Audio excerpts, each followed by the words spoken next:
오늘은 고난주간 특집으로 계속해서 요한복음 17장 말씀을 묵상해 보도록 하겠습니다.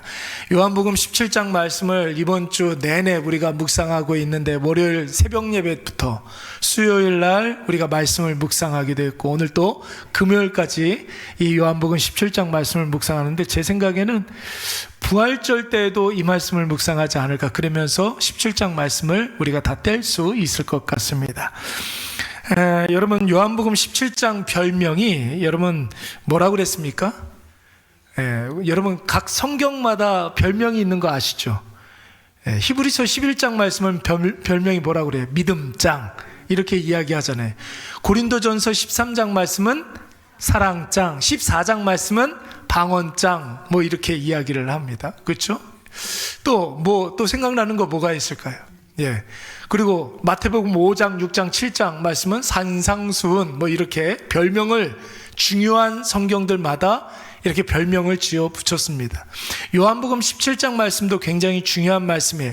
예수님의 대제사장적 기도라는 그런 별명이 붙어져 있습니다. 예수님께서 십자가 사역 앞에 두고 예수님 자신을 위해서 기도하시고, 그리고 또 제자들을 위해서 기도하시고, 그리고 앞으로 오고 오는 예수 그리스도를 믿는 모든 그리스도인들을 위해서 기도하셨다고 했지요. 여러분, 특별히 어제와 오늘 새벽 예배까지는 예수님이 제자들을 위해서 기도하는 그런 말씀이 우리가 묵상하고 있는데, 여러분, 제자들을 위한 기도의 핵심 뭐라고 그랬습니까? 자기 뜻 내려놓고 주님의 뜻을 따라야 된다는 거예요. 하나님의 뜻을 따라야 한다는 것입니다. 그러면서 여러분, 에녹 이야기하지 않았습니까? 에녹은 하나님과 여러분 그의 평생 가운데 동행한 사람이라고 그랬어요. 동행했다라는 것은 뭘 의미하는 겁니까? 내 뜻을 다 내려놓고 오로지 하나님이 옳습니다, 하나님의 뜻대로 되기를 원합니다, 내가 하나님의 뜻에 맞추겠습니다, 기꺼이 기쁨으로, 그 길이 확신을 가지고서 여러분 하나님의 뜻을 따르는 것이 여러분 동행이라고 했습니다. 오늘 예수님께서는 예수님의 제자들을 위해서 기도하실 때 자기 감정 다 내려놓고, 자기 뜻도, 자기의 이성과 자기의 생각, 자기 판단 다 내려놓고, 자기의 여러 가지 생각이나 뭐 여러 가지 여러분 이성적인 모든 것들 다 내려놓고 오직 말씀이 하라는 대로만 하라고 여러분 오늘 예수님께서 제자들에게 기도하고 있는 것입니다. 제자들을 위해서 기도하고 있는 것입니다. 세상이 여러분 그러기 위해서는 내 뜻 다 내려놓고 하나님의 뜻대로 살아가기 위해서는 여러분 어떻게 해야 되겠습니까? 내 뜻을 매 순간마다 내려놓고 하나님의 뜻을 따른다. 여러분, 말이 얼마나 쉽습니까? 말이 굉장히 멋있죠. 근데 여러분, 이거 쉬워요, 어려워요? 어려워요. 여전히 우리 마음속에 뭐가 있기 때문에 그렇습니까? 죄가 있기 때문에, 자아가 있기 때문에, 욕심이 있기 때문에. 그게 여러분 활성화되면은 하나님의 뜻이 보이지 않아요. 하나님께서 나에게 원하시는 것이 무엇인지가 느껴지지 않습니다. 근데 계속해서 우리가 성령으로 내 안에 있는 욕심을 죽이게 되면 하나님의 뜻이 명확하게 보입니다. 그 길로 막 가고 싶어 하는 그런 마음이 들게 되는 거예요. 여러분, 하나님의 뜻을 우리가 따르기 위해서는 먼저 어떻게 해야 됩니까? 세상이 주는 넉넉함이라든지, 세상이 우리에게 이렇게 제공하는 편리함이라든지, 우리를 기분 좋게 하는 것들, 이런 것들을 다 내려놓고 포기해야 되는 거예요. 그런 것들이 나하고 상관없는 것이라고 여기고 오직 하나님만 바라보는 그런 일들이 있어야 합니다. 그래서 여러분, 내 뜻 내려놓고 하나님의 뜻대로 살아가는 삶이 쉽지가 않은 거예요. 어려운 거예요. 여러분, 세상 다 내려놓고 세상의 모든 유익과 편리함과 넉넉함과 이런 것들 다 내려놔야 하니까 주님의 뜻만 따르는 것이 굉장히 어렵게 느껴지는 거예요. 그런데 여러분, 오늘 아침에 말씀드리기를 세상보다 더 든든하고 더 능력 있고 더 통쾌한 것이 있으면 여러분 세상이 생각이 나겠습니까? 안 나겠습니까? 세상이 생각이 날까요? 안 나? 세상보다 더 좋은 것이 있으면 세상이 생각이 납니까? 안 납니까? 안 나죠, 여러분. 그렇잖아요, 여러분. 여러분의 옛날에 그 젊었을 적에 전 남친, 전 여친 생각나지 않는 이유가 뭐예요? 지금 남편이, 지금 아내가 너무 좋기 때문에 그런 거 아닙니까? 아멘 하세요, 빨리. 눈치껏 아멘 하세요. 아유, 네, 그렇지 않아요, 여러분? 딴 데 쳐다보고 있었어요. 그렇지 않습니까? 지금 하나님께서 우리에게 주시는 것이 너무나 좋으면 여러분, 세상이 전혀 신경도 쓰이지도 않고 세상이 부럽지도 않고 세상이 여러분 그걸 가지고자 하시는 그런 마음도 들지가 않는 것입니다. 지금 내가 하나님을 누리고 있으면 여러분, 세상이 아무리 우리를 유혹하고 협박하고 별짓을 다 해도 세상에 우리가 휩쓸리지 않을 수가 있는 것이죠. 오늘 예수님께서는 계속해서 기도하시기를 우리가 세상의 헛된 것에 빠지지 않도록 세상보다 더 든든하고 세상보다 더 능력 있고 세상보다 더 통쾌한 무기 하나를 하나님 저 제자들에게 주시옵소서, 이렇게 기도하고 있는 거예요. 그게 뭘까요, 여러분? 우리 다 같이 17절 말씀, 예수님께서 우리에게 하나님께서 주셨으면 좋겠다고 생각하는 그것이 무엇인지 우리 17절 말씀을 다 같이 읽도록 하겠습니다. 시작. 거룩하게 하옵소서. 아버지의 말씀은 뭘 달라는 거예요? 제자들에게 말씀을 달라고 그러는 거예요. 말씀을 주시옵소서. 저 제자들에게 말씀을 주시옵소서. 여러분, 그렇다면 여러분, 세상보다 더 든든한 거 뭐라는 거예요? 말씀. 세상보다 더 통쾌한 거 뭐라는 거예요? 말씀. 세상보다 더 좋은 게 뭐라는 거예요? 말씀이라는 거예요. 말씀. 여러분, 교회에서 말씀 강조 많이 하는데 신앙생활을 처음 시작하시는 분들은 교회에서 말씀 뭐 이런 이야기를 하면은 목사님 말씀 잘 들어야 되나 보다, 이렇게 생각하는 경향이 있습니다. 그래서 교회에서는 목사님 말씀에 절대 복종해야지, 뭐 이렇게 생각하시는 분들이 있는데, 여러분, 그것은 완벽한 오해입니다. 그런 게 아니에요. 목사도 여러분 틀릴 수 있습니까? 없습니까? 아니, 이렇게 질문해 볼까요? 틀릴 때가 더 많을까요? 맞을 때가 더 많을까요? 왜 대답을 안 하세요? 틀릴 때가 더 많아요. 주방 가가지고 제가 뒷짐지고서 이건 이렇게 해야지, 이건 저렇게 해야지. 아이고, 김치 만들 때는 김치를 만든댄다. 또 김치를 담글 때는 이렇게 해야지. 제가 이렇게 훈수를 두면 여러분들 뭐라고 그러시겠어요? 목사님 목양실 안 바빠요? 거기 좀 들어가 계세요. 여기에서 계속 훈수 두지 마시고. 여러분, 그렇잖아요. 저는 여러분들보다 모르는 게 훨씬 더 많아요. 예. 그렇습니다. 말씀에 여러분, 하나님께서 저에게 허용한 부분만큼만 말씀을 잘 설명을 해드리는 것 뿐이지, 목사님 말씀에 절대 순종해야 된다, 이게 아니에요. 그렇게 가르치는 교회 있으면 그런 교회 여러분 신고하세요. 119에 신고해가지고 소방차 출동하라고 그러세요. 그러면 안 되는 거예요, 여러분. 교회 다닌다는 것은 사람에게 복종하고 눈치 봐야 할 사람이 늘어나는 것이 아니에요, 여러분. 여러분, 우리가 죄로 말미암아 자유케 되기 위해서 교회 다니고 예수님을 믿는 거지, 예수님 교회 다니면서 왜 눈치 볼 사람이 한 명 더 늘어납니까?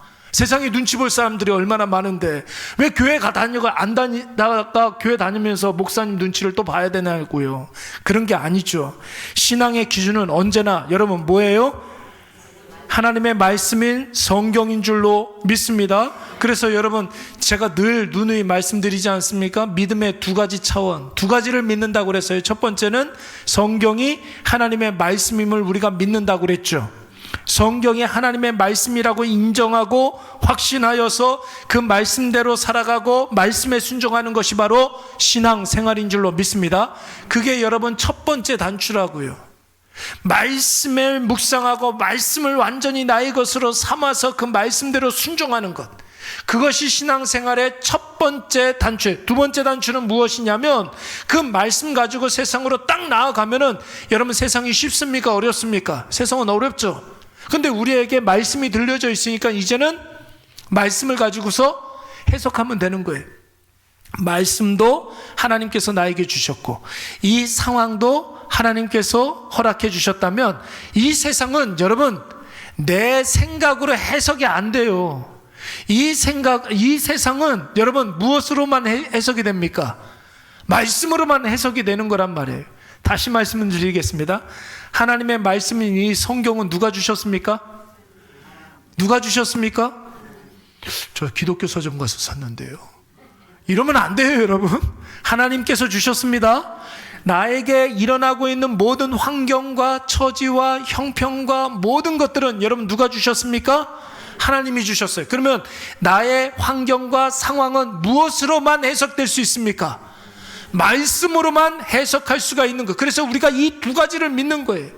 하나님의 말씀, 성경이 내 삶의 중심이 되면 세상의 가치가 왜 허망한지를 알게 되는 것입니다. 여러분 한번 생각을 해보세요. 여러분 살다가 그런 적이 별로 없으셨겠지만은 큰 돈을 이렇게 만져볼 때가 여러분 한두 번은 있었을 거 아니에요. 저는 없었어도 여러분들은 있었을 거 아니에요. 생각보다 좀 큰 돈을. 여러분 그 돈을 이렇게 딱 내 통장에 입금이 딱 되면은 여러분 기분이 좋아요? 좋죠. 왜 안 좋겠습니까? 좋죠. 생각만 해도 기분이 좋죠. 얼마나 좋습니까? 얼마나 좋아요? 몇 분이나 기분이 좋습니까? 1시간은 기분이 좋습니까? 30분은 기분이 좋습니까? 5분은 갑니까, 여러분? 여러분, 돈이 통장에 이렇게 생각지도 못했던 돈이 이렇게 딱 입금이 되면 그 5분도 안 가요, 여러분. 여러분, 말씀이 내 삶의 중심이 딱 서 있으면은 돈으로 주지 못하는 든든함이 우리에게 있게 되는 줄로 믿습니다. 세상의 원리를 따르면 안 되는 그 이유를 알게 되는 거예요. 말씀으로 해석이 되니까 세상의 원리를 따르면 안 된다는 것을 알게 되는 것이고, 여러분 말씀이 내 삶의 중심으로 딱 서게 되면은 세상의 방식을 과감히 우리가 딱 끊고 배격할 수가 있는 거예요. 왜요? 나는 세상의 방식보다 더 좋은 방식이 있기 때문에. 그렇잖아요, 여러분. 더 좋은 게 있는데 왜 여러분 세상과 성경에 우리가 양다리 걸칠 이유가 없는 것이죠. 하나님의 말씀을 통해서 역사하시는 줄로 믿습니다. 과거에 우리에게 약속하신 말씀대로 지금 하나님의 말씀이 살아서 활력 있게 역사하신다는 사실을 여러분 꼭 기억하시기 바랍니다. 그래서 여러분 우리에게 주시는 그 사랑과 은혜는 말씀을 통해서 우리에게 오게 되는 것입니다. 그래서 여러분 말씀이 능력 있다는 사실을 꼭 기억하시기 바랍니다. 그래서 오늘 예수님께서 여러분 이제 곧 있으면 십자가를 지시고 제자들 곁을 떠나게 되는데 마지막으로 유언과 같이 하나님께 기도할 때 하나님 제자들에게 말씀을 허락해 주시옵소서 이렇게 기도하고 있는 거예요. 여러분 예수님께서는 무엇으로 이 세상에 오셨습니까? 말씀으로. 그렇죠. 근데 예수님께서 손으로 만질 수 있는 인간의 본체를 가지고서 이 세상에서 공생의 사역을 하셨잖아요. 그런데 3년 동안 제자들과 동고동락했다가 이제 예수님께서 십자가 지시고 이제 제자들 곁을 떠나야 됩니다. 그런데 예수님께서 무엇을 달라고 그랬어요? 말씀을 달라고 그랬죠. 말씀으로 오셨는데 이제 말씀이신 예수님께서 제자들 곁을 떠나면 또 이제는 보이지 않는 말씀으로 예수님께서 임하여 주신다는 거예요. 그 말씀으로 오시는 예수의 영이 누구이십니까? 성령님이시죠. 이렇게 연결이 되는 거예요. 그래서 그 말씀이 오늘 우리의 삶 가운데 생동감 있게 활력 있게 나타나게 될 줄로 믿습니다. 그래서 여러분 히브리서 4장 12절 말씀에 뭐라고 그랬습니까? 말씀이 뭐라고 그랬어요? 다 같이 시작.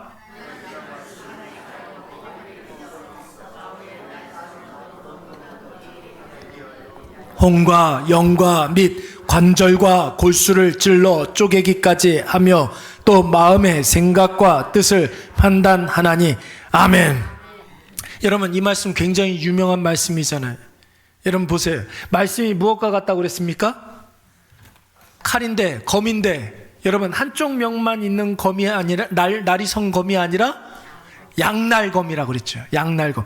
여러분 많은 학자들이 로마 제국이 유럽과 아프리카, 아시아에 이르기까지 대제국을 이렇게 형성할 수 있었던 결정적인 이유를 뭐 여러 가지 이유가 있었겠지만 군사들의 무기에 이렇게 두는 사람들이 있어요. 여러분 로마 군병들은 양날검을 사용했습니다. 여러분 우리나라 조선시대 때 이렇게 검객들 하면은 우리나라 칼은 여러분 어떻게 되어 있습니까? 한쪽으로만 이렇게 날이 이렇게 서 있죠. 그래서 폼나게 이렇게 서 있잖아요. 그렇죠? 근데 여러분 적을 베려면 어떻게 베야 됩니까? 이렇게 베야 된다고요. 그렇죠? 그리고 또 이렇게 오면은 이번에 이렇게 돌려서 이렇게 배야 된단 말이죠. 그렇죠? 또 이렇게 오면은요, 또 이렇게 해야 된다고요. 그렇죠? 두 번 행동을 하잖아요. 근데 여러분, 로마 군사들은 양날검을 썼어요. 이렇게 이쪽에서 오는 사람은 이렇게, 이쪽에서 오는 사람은 이렇게. 여러분, 그 동작이 얼마나 쉬워요. 그렇죠?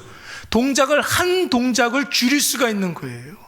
그래서 여러분, 모든 전쟁에 나가서 여러분, 그때 당시에는 백병전이 가장 전쟁에 있어서 중요한 전쟁이었잖아요. 백병전, 그러니까 그 적군과 이렇게 맞서서 싸우는 그런 백병전이 굉장히 중요했잖아요.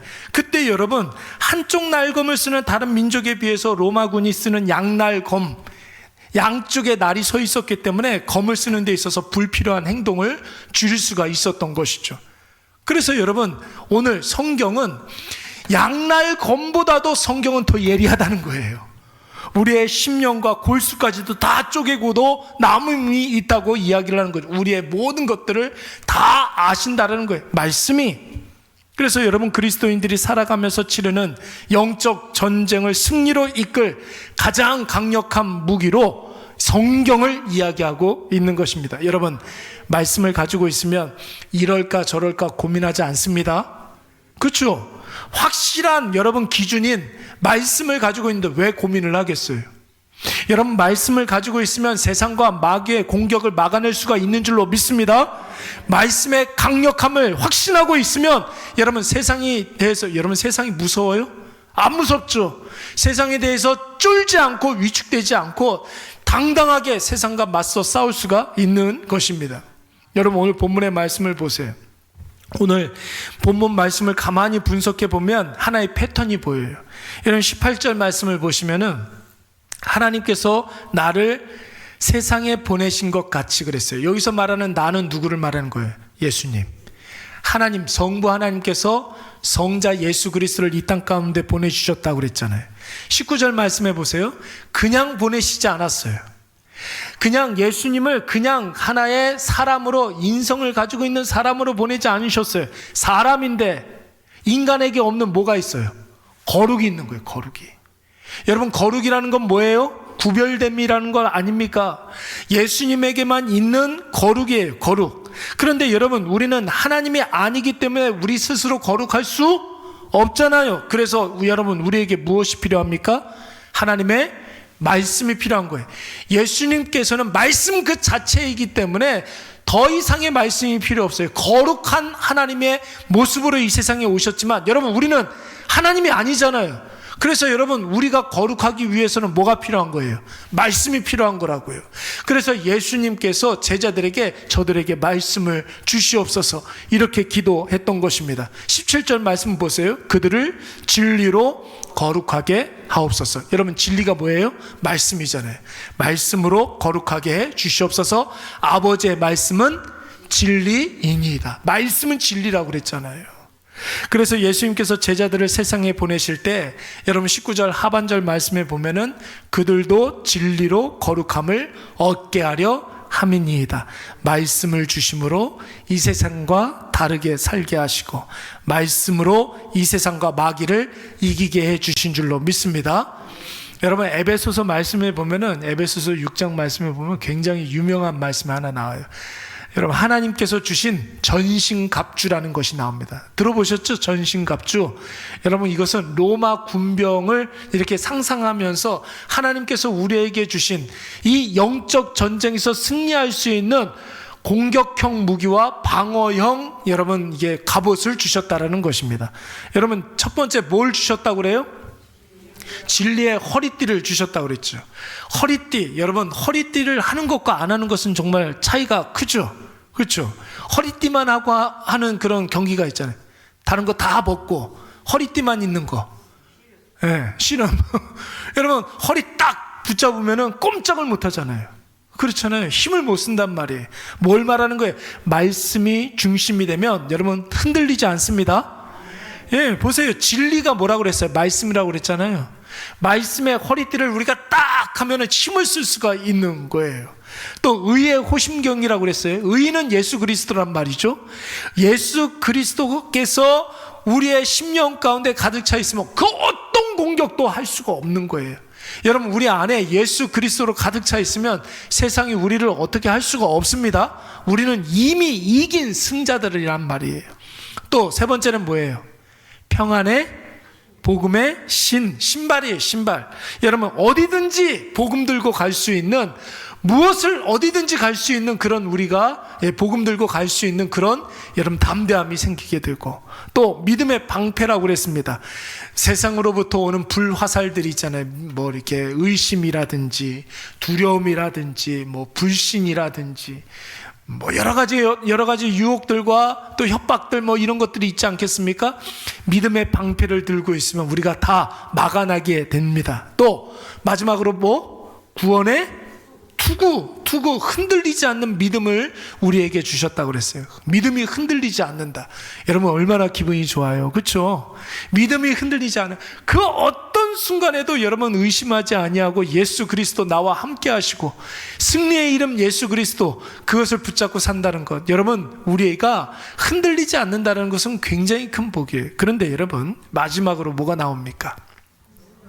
성령의 검에. 나머지 여러분, 지금 처음부터 이제 지금 5개까지는 다 어떤 거예요? 전쟁에 나가서 공격형이에요? 방어형이에요? 다 방어형이잖아요. 진리의 허리띠, 의의 호심경, 예? 그리고 평안의 복음의 신, 발을 보호하는 거니까. 믿음의 방패, 구원의 투구, 다 방어형이잖아요. 근데 딱 한 가지, 성령의 검. 저게 뭐라는 거예요? 저게 공격형 무기예요. 유일한 공격형 무기. 자, 여러분, 수비 열심히 하면은 이깁니까? 한 골도 안 먹었어. 이겨요? 수비를 정말 잘하면 여러분 비겨요. 제일 잘해도 비겨요. 여러분, 이기려면 여러분 어떻게 해야 됩니까? 공격을 해야 된단 말이죠. 예? 여러분, 최후의 공격은 말씀이에요. 성령의 검, 말씀이 이겨야 여러분 우리가 이긴단 말이에요. 아무리 우리가 수비를 열심히 한다 할지라도 우리는 이길 수가 없어요. 그건 여러분, 그건 무승부예요. 무승부. 그런데 말씀, 성령의 검으로 우리가 악한 사단 마귀를 공격해야 이기게 될 줄로 믿습니다. 그래서 여러분, 우리가 말씀의 그 성령의 검, 말씀의 검을 붙잡고 있어야 되는 것이죠. 여러분, 원래 우리가 이 금요일날 시편 말씀 묵상했었잖아요. 그렇잖아요.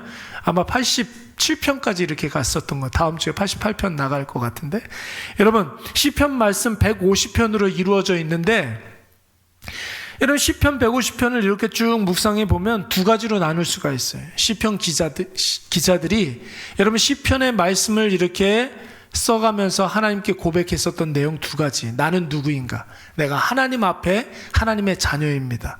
그리고 두 번째는 뭐냐면, 나는 이 세상에서 무엇을 해야 되는가? 어떻게 해야 내가 승리할 수 있는가? 이 두 가지로 나누어 볼 수가 있어요.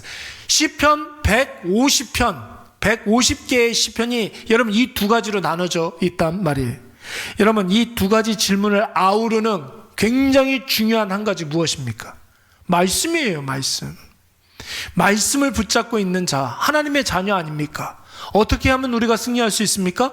말씀에 순종하면은 우리가 승리할 수가 있는 것이죠. 말씀에 근거해서 나를 봐야 내가 누구인지를 바르게 알 수가 있고, 말씀을 통해서 하나님을 봐야 하나님이 어떤 분이신지를 알 수가 있습니다.